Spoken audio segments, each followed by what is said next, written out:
कानपुर गांव के सम्मानित बुजुर्गों, नौजवान साथियों, घरों में जहां तक भी मेरी आवाज़ सुनाई दे पा रही है, माताओं बहनों, बुजुर्गों और साथियों, एक बहुत बड़े अंतराल के बाद, बहुत बड़े समय के बाद हम आपके बीच में आए।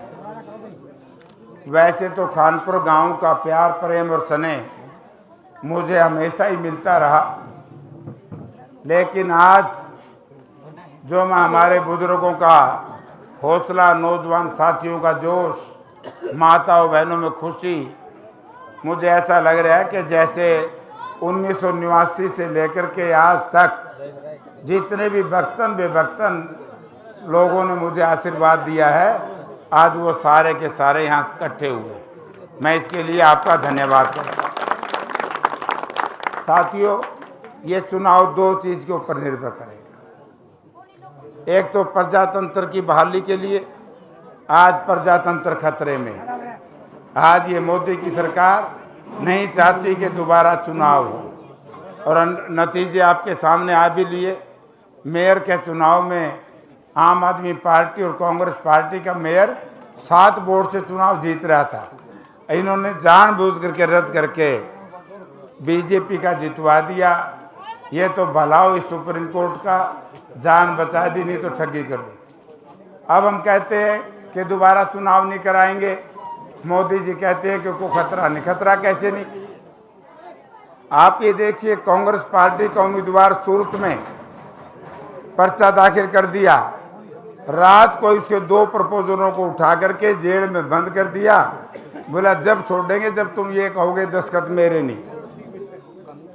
2 जगह पर्चे रद्द कर दिए। और कोशिश साजिश हार की भी थी।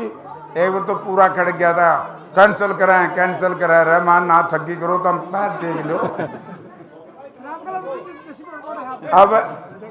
अब एक बात थी, हारी हुई फौज और जानती हुई सर्दी हमेशा ही नुकसान करा करे। इन बीजेपी वालों ने जब तो ध्यान दिया नहीं, जब इस देश का मजदूर, इस देश का दलित समाज 2 अप्रैल 2018 को अपने अधिकारों की सुरक्षा के लिए सड़कों पर निकला था और देश की पुलिस ने लाठी और गोलियों से उनको मारने का काम किया और संविधान बचाया।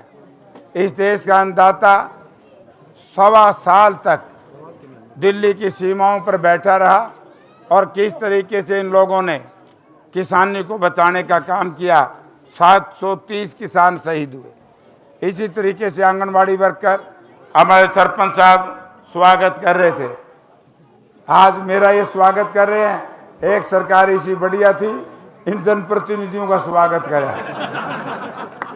आप ये बताओ, मैंने नहीं, मेरा सरपंच साहब को किसने वोट दिए नहीं दिए, ये सरपंच है कानपुर गांव। अगर सरपंच की कोई इस तरह बदतमीजी पिटाई करेगा, वो कानपुर गांव का अपमान है, सरपंच का अपमान नहीं। कल को आप मुझे एमपी बनाओ और फिर जूते कुटने लायक जिसका सटाड़े गिर दो, पिटो तो हाँ। ये बदतमीज है बीजेपी के लोग। तो इसी तरीके से आशा वर्कर, आंगनबाड़ी वर्कर, मनरेगा की लेबर, मनरेगा के मेड। मैं तो आपसे एक ही बात कहना चाहूँगा बुजुर्गों और भाइयों, प्रजातंत्र बचाओ, संविधान बचाओ, किसानी बचाओ, रोजगार बचाओ। आज 2 लाख पोस्टें खाली पड़ी हैं। पिछले 9 साल से ढंग से रोजगार नहीं दिया, कौशल रोजगार योजना को छोड़ करके।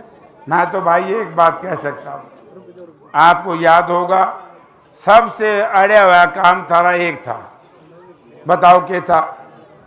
सिंगवा माइनर। मुझे एक बार कहने लगे, बोला जेपी, बोला सिंगवा माइनर बना दे, माँ पे बनवा दूँ। मैं हुड्डा साहब का इसलिए साथ देता हूँ, इनको जब मैंने ये चाह लिया नहीं कि भाई इलाके में काम कराना है, तभी हुड्डा साहब किसी बात से नाटे नहीं। और वह मेरे जाने के बाद कोई एमपी आया वह गांव में? कोई नहीं आया। तो मैं तो ये कहूँगा, कई गांव में समय थोड़ा है कि मैं घर में भी ठीक मारा इम्तहान लेने लग रही, जुगाड़ की में रह रहे है कि नहीं। तो मैं तो आपसे एक ही प्रार्थना करूँगा घर घर आऊँगा, जीतने के बाद आऊँगा। आज मैंने देख लिया भाई, क्योंकि खानपुर गांव का कोई घर ऐसा नहीं जिसने कभी न कभी मेरी वोट नहीं दे रखी, और आज गांव में कोई सा घर बचा नहीं जो आज यहाँ मुझे आशीर्वाद देने आया नहीं। तो इसलिए आपका ये सहकार, आपका ये आशीर्वाद मुझे मिलता रहेगा। आपका बहुत बहुत धन्यवाद।